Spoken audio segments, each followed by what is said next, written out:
The Bomberman formula hasn't changed much since its inception, nor does it need to. Multiplayer bombing mayhem was fun in the mid-80s, and the same formula still works in 2017. These days, it's even easier to set up than it used to be thanks to the Switch and its flexible display and control options. There's some fairly uninteresting single-player content here if you're desperate for bombing and bereft of friends to bomb, though at a retail price of $89.95 or even $65 on the eShop, it's hard to recommend for what you get. The Bomberman formula is simple. You walk around on a grid-style map, dropping timed bombs which can break brittle walls or destroy your opponents. Sometimes breaking walls will uncover power-up icons which give you special properties like larger explosions or the ability to kick bombs across a stage. Throw yourself and up to 7 other players onto a stage and have at it until one bomber emerges victorious. Switch might be the best platform yet for Bomberman games. The ease of setting up multiplayer matches with up to 8 people, whether they have Joy-Cons, Pro Controllers or even their own systems, is fantastic. Konami have done a great job allowing so many different ways for friends to join in. Super Bomberman R is fantastic fun with a group of friends. Fortunes can change in fractions of a second, and that adrenaline-filled moment you outwit someone never stops being fun. Online multiplayer is here too, and Super Bomberman R is one of the only games to support this at launch. League games are present, which allow you to compete for battle points and climb the Bomberman ranks. Right now, games aren't hard to find, but as always, it remains to be seen whether this will continue in the future.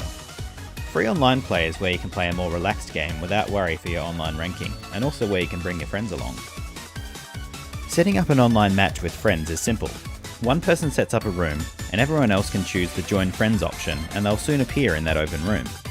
One minor annoyance in this process is that the room always has a countdown going to the game starting, and if you have a second player in the room, a game will start even if you're waiting for other players to appear.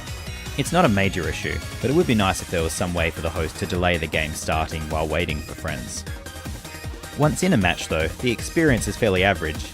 Most matches exhibited laggy inputs, and more often than not I'd have to press the button to lay a bomb more than once for it to register. It's a shame, since online multiplayer with friends can be a blast if accompanied with voice chat, but the experience is marred by the ever-present lag.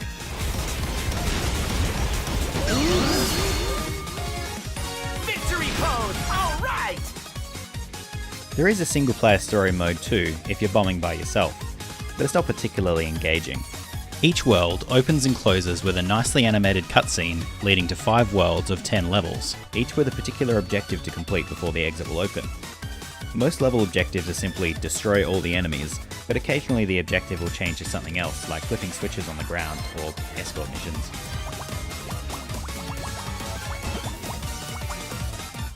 The last 2 stages of each world are boss stages. First, against a dastardly bomber who seems to have a superhuman ability to avoid your bombs, and secondly, against a more interesting giant robot boss. These end-world bosses are the highlight of single player, with each requiring a bit of experimentation and eventual strategy to weaken and defeat. A great feature is the ability for the second player to jump into the story mode at any moment. Tedium with a friend is at least a little more fun than Tedium alone. Overall though, the single player campaign feels like an obligatory add-on more than an essential part of the game. Really, it's the price that makes Super Bomberman R hard to recommend. The underlying game here, while mostly unchanged from 1985, is still great fun with friends, and the flexibility of setting up a match with friends both in person and online is fantastic.